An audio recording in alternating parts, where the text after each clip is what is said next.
Welcome to another edition of Anglican Unscripted. This is episode 936. I'm Kevin Kallsen. I'm George Conger. Today is October 14th, 2025.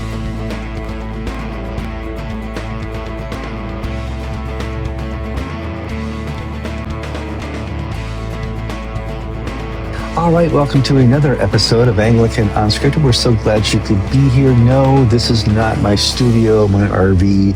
I'm in a hotel in Baltimore. We just finished a vacation with Mom. We took her up to see the changing colors here in the Northeast. We took the Cog train up Mount Washington. That was fun. But we dropped her off at the airport in a couple hours. And so I'm doing this from the breakfast area of a Holiday Inn Express. So I can make a commercial for them. How are you doing, George? Oh, I'm tired. It's been 2 weeks since my daughter just about moved back in, and I'm learning how to be a parent again. Just realizing that, when they left for college at 19, time didn't stop. That now that they're 30, life is different. But oh my. No, I absolutely agree. I mean, here's the difference, George. Mom was an important part of my first 18 years of life. And she had idiosyncrasies about her that didn't bother me when I was under 18, because I just didn't understand all those dynamics. But now that I'm an adult as well, there's some things about my mother that drive me crazy. And so, like yourself, as a parent, you're like trying to don't discuss it, her politics are a little wacko, and it's fine. We avoid those topics, and therefore I am a son honoring his mother. So, and you are a father honoring your daughter. So congratulations on that. It's crazy though, the dynamics that God puts us in, even in our late years here. Yeah, well, on Friday, I get the second of my heart surgeries, the one that was postponed because of my face plant in the driveway. So now that hopefully then I'll be running on all four cylinders after that one, after this is done. Well, you're looking good though, George. Yeah, you look pretty bad those first couple of days on the show, and I think people were kind of scared by that. But we've come a long way. So let's talk about the news that's going on out there. The first story is obviously the follow-up to the jurisdiction and Bishop Jones, who are now in court, or the lawyers are trying to say that Bishop Jones and the jurisdiction were a business, and there was some type of I'm just going off from what I read, a business partnership where they were their business model was to sell endorsements or be an endorser. Do you understand this at all? I've not followed the changing dynamics at all. Yeah, a week ago today, in the federal court for South Carolina, attorneys for the jurisdiction filed a lawsuit asserting trademark infringement against the ACNA. And they use the language of business, and what you're describing is the characterization the Living Churches article made, which is that they were in the business of selling endorsements, which is one way to describe it. I don't think anybody would be happy with that description, but it does catch the eye. The argument was that this was a going institution that was an independent business entity that registered with the government, that was registered with the armed forces as a chaplaincy endorser, and the ACNA is interfering in its business by trying to remove Jones from their process, by claiming that they're the rightful jurisdiction, and so on and so forth. So Jones is suing and is asking for a temporary injunction, preventing the ACNA from talking to the chaplains, from using trademarks or service marks or logos, things of that nature, until the court settles out what belongs to who and who belongs to what. early days yet. The ACNA has not yet. We contacted the ACNA. Did they receive the suit? Yes, they did. Do they have any comments? No, they don't. It's pending litigation. The initial hearing for the temporary injunction was pretty much one-sided, because that's where you get to explain why, if you don't get this immediately, the world will end. So it's really not a indication of the strength or weaknesses if it was a terrible case, then that would have been one thing. But a good lawyer, you're paying, what was it, 39-page complaint with exhibits. You're paying two sets of attorneys, one in New York and one in Columbia, South Carolina, where the Supreme in Columbia, South Carolina. So based on my memory, at $2,000 a page, you've got a $75,000 filing there. Now, they may have had a discount, or sure. We don't know the financial arrangements or the retainers that are being used, but to get a great lawyer out of Manhattan, Park Avenue, is expensive. So they've laid out a lot of money, and they're looking to receive treble damages. They claim that, they said in 2024 the income of the jurisdiction was $1.2 million. How? And they take 10% of the salary of every chaplain. That's a lot of money. And they employ 14 people, various places. Yeah. And they evidently have the cash from being able to collect this to pay attorneys very large sums of money, I assume, to fight the fight. Okay. Is this ultimately going to be successful? I doubt it. I very much doubt it. In my opinion, it might be a reach. I do have an interview scheduled with Bishop Philashy, Canon Bishop Philashy, however you want to call it. We were going to do the interview yesterday, but he's busy with the filings and other issues regarding the case and didn't have time to do the interview. But we're going to have him on to talk about the canons and the titles that pertain to this case from the ACNA's perspective. It should be interesting, to say the least. So. But it's interesting because the argument is that the jurisdiction doesn't have members, if you will, the way a diocese does. Mm-hmm. In other words, it's not a religious organization as customarily understood in the regulations for the military. It's just an endorsing agency on behalf of the ACNA. Mm-hmm. And if you drop the ACNA, you really need to replace it with another jurisdiction that has members. And the members just really can't be its own clergy that you're endorsing. Now, one of the problems we have here is the poor way in which it was set up, the jurisdiction, by having the chaplains under this jurisdiction rather than remaining in their own diocese. Correct. Because everybody else, there may be an exception, but to my knowledge, everybody else, if you're an Episcopal priest, if you're a Catholic priest, if you're a Methodist, whoever, you remain in your diocese or your jurisdiction or your province, whatever it is, and your endorsement comes from the military chaplaincy office. The ACNA is different by having their chaplains in a new diocese. So that is the leg that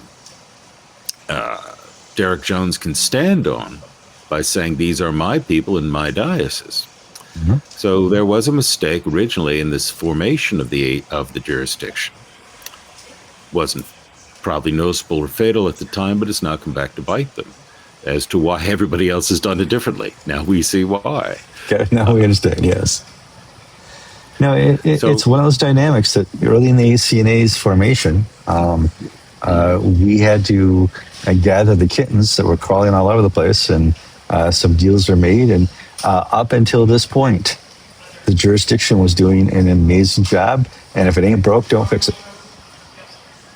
And well, now it appears, in my humble opinion, to be a little bit broke, and we'll have to see what happens from here.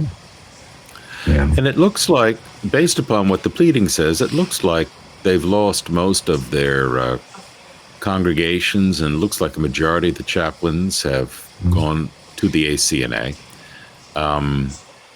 So they want upwards of $1 million in damages from the ACNA for their actions, which essentially, if things stopped where they are right now, the jurisdiction has been gutted. They'll have to lay off a lot of its staff, and they're just hoping that they can get the courts to push the ACNA away from them so they can be their own little church. And that's where the separation of church and state will come in. We're make it very tricky for the courts to say, hey, wait, it's one thing for us to look at the documents and try to decide what they do and what they don't do. It's another for us to say you're a church or you're not a church, because then that gets into the passes that line of what's permissible for the courts to involve themselves in. Sorry, there's a laundry cart going by the the cafeteria area here at the hotel, and it's gone. So, yeah, I mean, this is obviously the courts have had to structure into these types of conversations and lawsuits before. My question is now, in my opinion, the Anglican chaplain brand is taking a hit. Now, do we blame the ACNA for that, or do we blame the current leaders of the jurisdiction? So, that's at the end of the day, it's like trying to trademark the word Catholic. Trademark. I mean, it's a bit of a reach to try to trademark a word that's in common parlance that is not unique to yourself.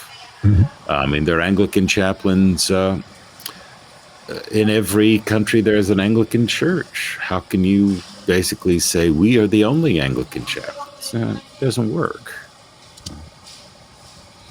I don't know, but as you guys know, we'll be reporting on this for probably a couple months to come. As I reiterated in the last episode of Anglican Unscripted, we've been here before.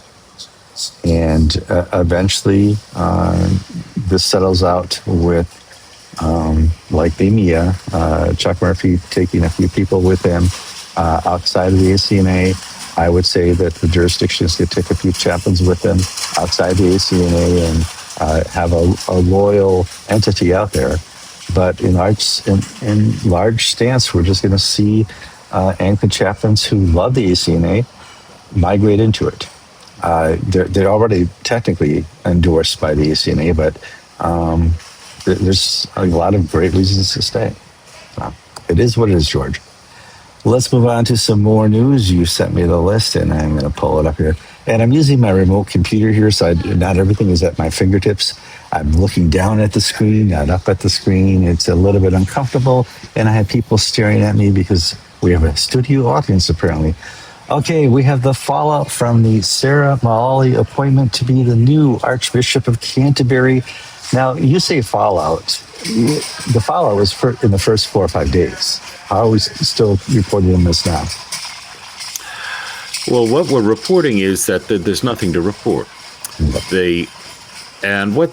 other words, the initial announcement was most shocking for people who had a hope or a sense that the things could be turned around, that the damage done in the Welby years and by his predecessors could be fixed, and through the office of the Archbishop of Canterbury, the Anglican Communion could be once again reformed, the Church of England could once again take its place on the national stage, and good things would happen through the institution of the established Church of England. That dream, that balloon was punctured by the appointment of Sarah Maali. She is a very pleasant person, but she has no communication skills. She's not a great speaker. She's not a theologian. She's not a pastor. She's a good administrator. And nurse. And she, and after the initial anger, outrage, sorrow, there's just a sort of well of sadness and depression that I'm picking up from within conservative circles in the Church of England. We're seeing bad old behaviors again. The Anglo-Catholics are basically walling themselves off once again. If we get this, that, and the other, then we'll put up with it.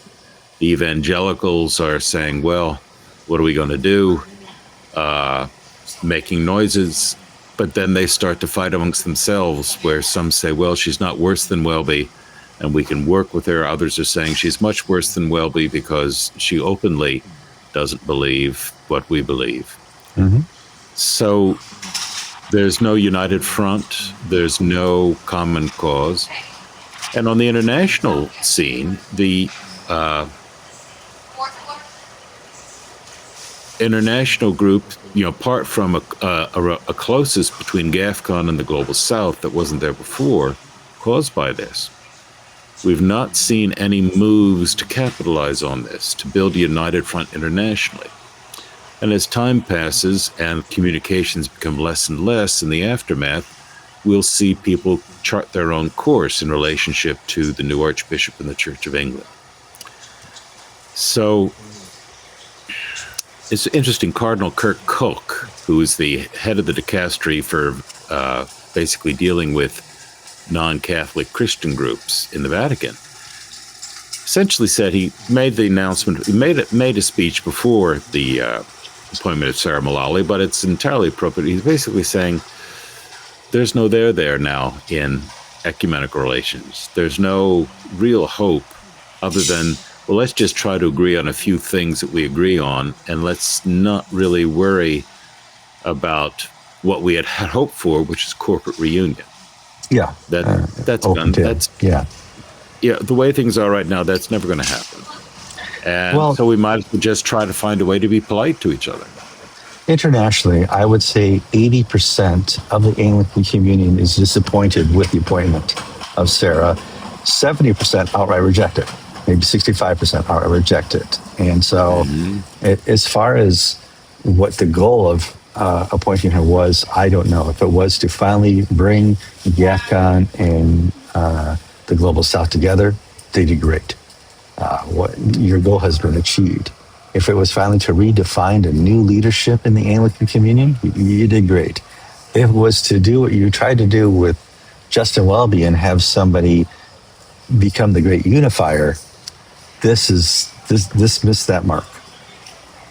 And Martin Davey, who is a Church of England theologian, had an article which we put up on Anglican Ink the other day, where basically he says most of us are misinformed about the actual office of the Archbishop of Canterbury. The Archbishop of Canterbury is not an Anglican pope. The Archbishop has no jurisdiction outside the province of Canterbury. He can't tell, or she can't tell, for instance, the Archbishop of York what to do. The powers are quite limited. And we've sort of known this historically. Do you remember when Sam Howard and Rowan Williams had a fight over what became the Diocese of the Gulf Atlantic and the ACNA? Rowan Williams told Sam Howard to to play nice. And Howard said, no, I won't. And that was the end of it. Well, it went further than that, because Rowan wrote the famous diocese to diocese is our relationship letter. He kind of redefined and said, we're not province relationship to province relationship. We are diocesan relationship to diocesan relationship. And that kind of set a whole new dynamic for what the Anglican Communion identifies as. So, Rowan Williams, 15 years ago, could not get Sam Howard in Florida to do what he wanted to do. How can Sarah Mullally expect an African or a Nigerian or Ugandan or any non-Canterbury province bishop to do what they want? Indeed. Yeah. So we're stuck with that as well. It's also coffee time for a lady about to go on a business trip as she's over here. So, hey, this is just live studio dynamics. I hope you guys enjoy it. Let's open up the show notes and get a little further on here. Biggest news I saw on the echo chamber we call X, Twitter, and Facebook were images of graffiti on the pillars of Canterbury Cathedral in the basement and around They didn't touch the altar, which, if you're going to make a statement, you paint the altar. But what is the story there, George? Who's putting up paintings and graffiti around Canterbury, the mother church of all churches? Well, the dean and chapter did a little discussion groups with people saying, what questions do you have? And they wrote down these questions, and they're the sort of like childlike questions. Why do bad things happen to good people? Things of that nature. Is there purpose to life? Mm-hmm. And they hired a non-binary transgendered artist to make graffiti representations of these questions, which they placed on transparent stickers. And they placed these graffiti stickers across the walls of some of the cathedral as a transgressive or provocative art exhibit. Okay. Where so they would ask these. They hired a person who does not know who they are, could not describe who they are, as a person to do interpretation of these answers, right? Correct. Okay. All right. Just checking. All right. But they didn't answer them. They just put up the questions. Now, most of the questions already have answers. I am the way and the truth and the life, says the Lord. They didn't answer. And so they put up so this was a deliberate attempt to be provocative. The execution was really poor in that it's come across as cringeworthy, puerile. It's the graffiti is we last saw this graffiti on hip hop record covers in the 90s, that sort of keep on trucking type, lettering that, and that was the 70s, but yes. 70s and whatever, but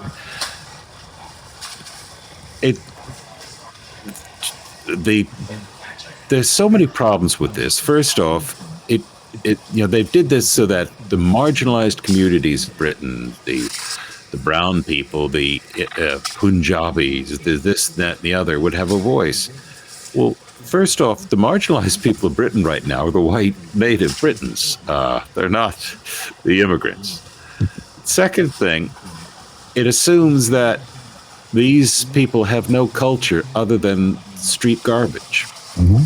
That beauty and art and history, and the majesty of Canterbury Cathedral has to be defaced to appeal to the marginalized communities of Britain.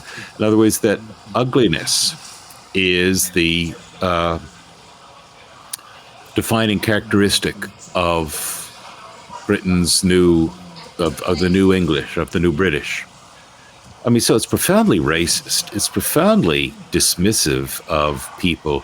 It assumes, it's like telling a West Indian child in an English school, you can't read Shakespeare. Mm-hmm. You can't look at great art. You can't listen to Beethoven. You've got to stay in your lane of ghetto culture because that's all you're good for. In fairness to the dean of the cathedral, they've completely disposed of the gospel decades ago. This is all they got left. Now they're hunting and pecking. Hey, maybe if we graffiti the walls, we will appeal to the people outside the church walls here. And you managed to basically get J.D. Vance, the Vice President of the United States, and Elon Musk, and other people who do not talk about Anglican affairs to comment about how could you people be so damn stupid? But this is akin to some of these. I go into the prison. I work in the prisons, and then I meet guys in prisons who have face tattoos. Who've written little things or have symbols on their faces, their cheeks, their forehead. And these are acts of profound nihilism and self-hatred and self-disgust. And this is the equivalent that Canterbury has done. This is a nose ring. This is a nose ring. This is I hate myself and stop looking at my face. Yeah. So. And Rod Dreher, the columnist, had a funny little clip on X. He said people used to say that gay men have good taste. Well, this dispels that argument completely. I know. I would say gay men do. It's the trans people that are really throwing things out. But let's back up a little bit. The dean is a gay man. The dean is gay. So. Yeah. Okay. Quickly, the moving on to our next story here. The Orange Man has brought peace to the Middle East. Many people over here in America call him Hitler. He just got a standing ovation in front of the Knesset in Israel. And I think that brings up an important thing we want to talk about here on Anglican Unscripted. Yeah, if in doubt, the Church of England's bishops will get it wrong. Mm-hmm. Some members of the British government have been saying, "Oh, well, Britain was really heavily involved in all this." And Giorgia Meloni, the Prime Minister of Italy, castigated Keir Starmer, saying Britain had nothing to do with any of this. In fact, you made it so much worse, and you delayed the peace treaty by your stupid decision to recognize a Palestinian state, because that gave Hamas some additional bargaining chips, and they fought a little longer and harder. There's some bishops in the Church of England who will mouth off about anything that happens in the Middle East. There was a girl who was just sentenced to 9 months imprisonment from the West Bank for being part of a terror organization. Mm-hmm. And so they put out a great letter of, oh, how terrible this is. Christopher Chessum of Southwark, Gully Francis de Connie, Graham Usher of Norwich, Rachel Treweek, the usual suspects.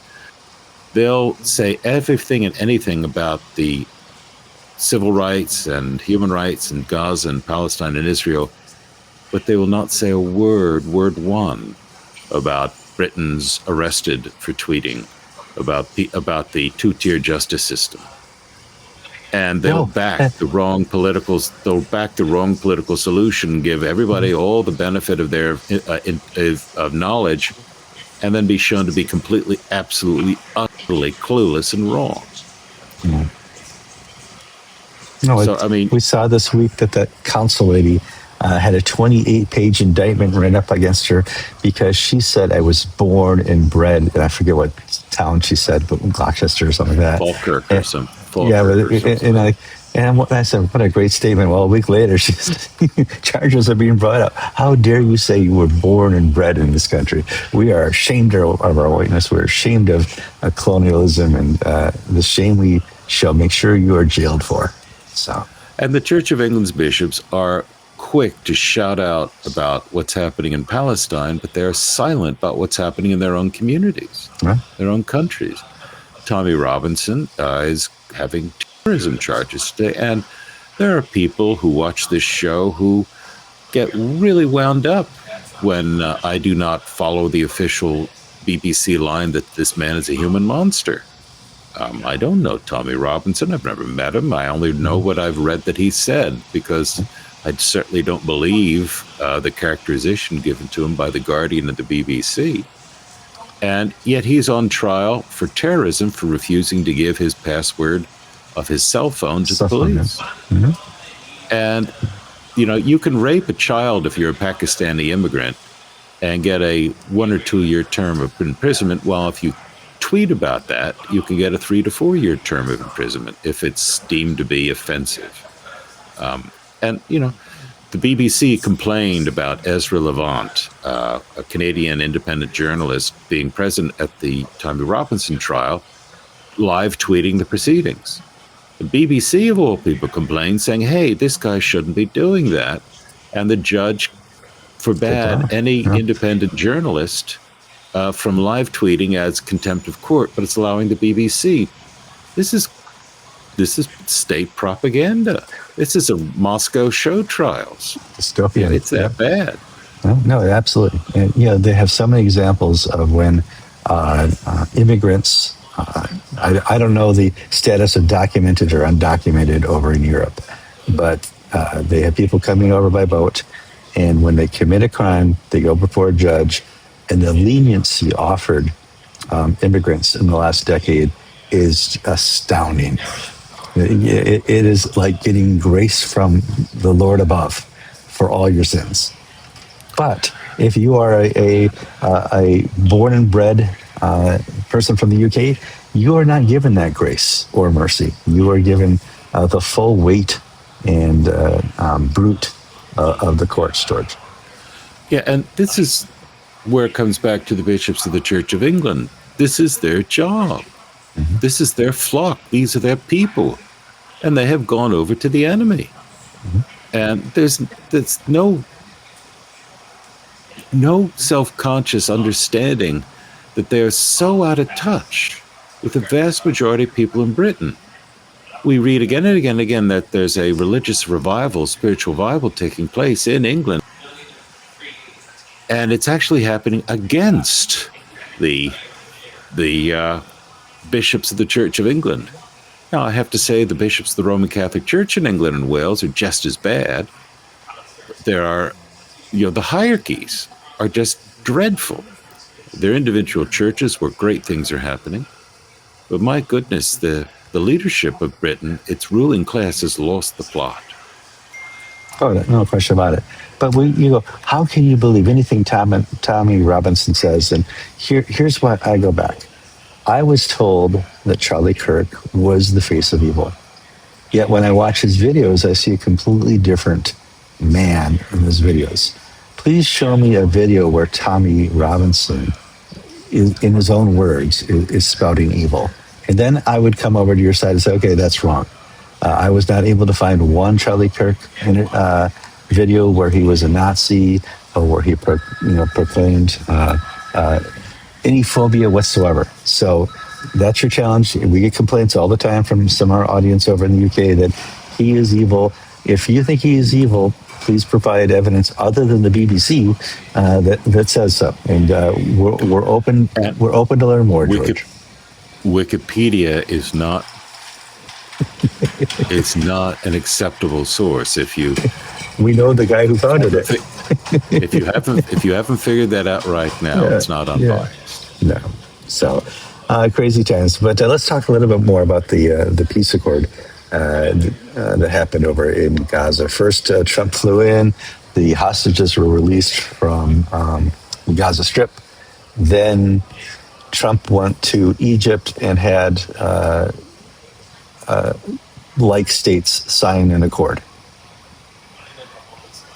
It's going to be tough to get all the ducks moving in the same direction, but it certainly is a breakthrough, and it's now up to the people there to really live into this agreement. Well, sure. And not just to live into it as much as envision what the Gaza Strip could be in 5, 10, 15 years, sans without Hamas. Hamas has to completely be taken out of this. Whether it was the PLO, whether it was Hamas, you've always allowed a cancer to stay in the Gaza Strip. And in doing so, you have ruined the lives of hundreds of thousands, if not millions of people. And it's time to grow up and say, we can't allow that anymore. And I would encourage your prayers in this. This is our chance. Let's try and take that opportunity. Well, it's what, just like after the Second World War, we had to have denazification in Germany. Yeah. We had to have, in Japan, we had to have a complete end to the cult of the emperor and the whole Japanese mindset of superiority. The genocidal, homicidal ideology of Islamic fundamentalism really has to go. If these people are ever going to have a normal life. It has to go in the West, where these unassimilated groups seek to bring the third world pathologies to the US, the UK, Britain, Germany, France, other places. Islam, as Douglas Murray has said, is fundamentally incompatible with Western civil liberties and mindset. Yeah. Understatement of the year. But yes, it is very incompatible. There is, well, let's not go into it now. We'll talk about that in a future episode where there's not public ears around here of maybe that variety. So let's move on and talk a little bit more about some news you presented to me I did not know about, that you said Madagascar Madagascar has civil unrest right now. What's going on there, George? Well, there's civil unrest. The president has fled the country. The army and the police are shooting at each other. There's violence in the street, youth protests. Smoke bombs were thrown into the bishop's house of the Diocese of Mahajanga. And that bishop is Daryl Critch. He's originally from Canada. Friend of the show. Yeah. Friend of the show. And he put out a video explaining, this civil unrest, what's going on. And he's taken the bold decision to fly back to his country. He was on vacation in Canada when this broke out, to go back and be with his people in their time of civil unrest. In the 90s, this is how I think the current government came into power, a coup of sorts. It was. Followed by elections, which everybody wins after you have a coup. But pray for Bishop Daryl. Madagascar is one of the poorest countries, least developed countries on earth. Basic things like roads and telephones and electric and water lines are few and far between. And it's a difficult environment, and there's not much employment for people. And so there's a great deal of pent-up frustration with the corruption of the government's inability to provide services, to provide hope. And so there's this periodic revolts of the people. So pray for Bishop Daryl and pray for the Diocese of Mahajanga and the entire Anglican Church in Madagascar, that God will protect them in this time of uncertainty. So on to our next story. In a normal world where there wasn't micro-politics going on in the ACNA and other things with the President Trump, the China cracking down on Christian story, which is our next story, would have been the number one story. Because we're seeing a new dynamic happening right now with the leadership in China. They're acting like they're scared. Well, what's going on, George? A lot is going on in China because of uncertainty. There are rumors all across social media that there is a slow-moving coup against Chairman Xi, where essentially the army versus Xi, that his days are numbered in power. And Xi has responded by been a number of arrests of senior military and political leaders who are his opponents. People are being taken, arrested and disappeared. And some of Xi's supporters in the army are being disappeared. It's a political fight taking place right now. In the midst of this, Xi did a 180 with U.S. policy, where they had basically 6 good months of trade and tariff talks with the U.S., and then Xi unilaterally said, okay, we're going to put 100% tariff and control the export of rare earth materials, which are used in cell phones and electronics. And this was done. This is sticking his finger in his own eye. First off, it hurts China. Second, he can't really control it because the Chinese government has no way of controlling this. They don't know who does what and where with it. And, as Donald Trump said, President Xi's just having a bad day and he'll straighten out. So what's happening is that Xi is trying to stir the nationalism flag against the foreigner in China, build up support for himself against his opponents who want to have better relationships with the West, who want to have more open. China is a very dystopian society. It's very heavily controlled. It's not a nice place. And the China that some people, a number of Americans lived in China in the 90s and the other part of the 2000s where it was opening up, that China's gone. And it's replaced by this heavy-handed regime that we have right now. There's a push to go back to that old China, open to the West, open to investment, open and not continually confronting the U.S. and the West. And part of this turmoil is that, okay, we turn on our political opponents. Let's turn on anybody who is any way associated with foreigners, and that includes Christians. So the Christians of China are under tremendous pressure in the last few weeks.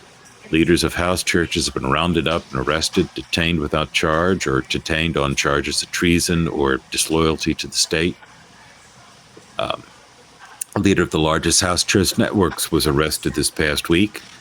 And his children live in the United States, and Marco Rubio put in a formal diplomatic protest and note to this effect saying you shouldn't do this.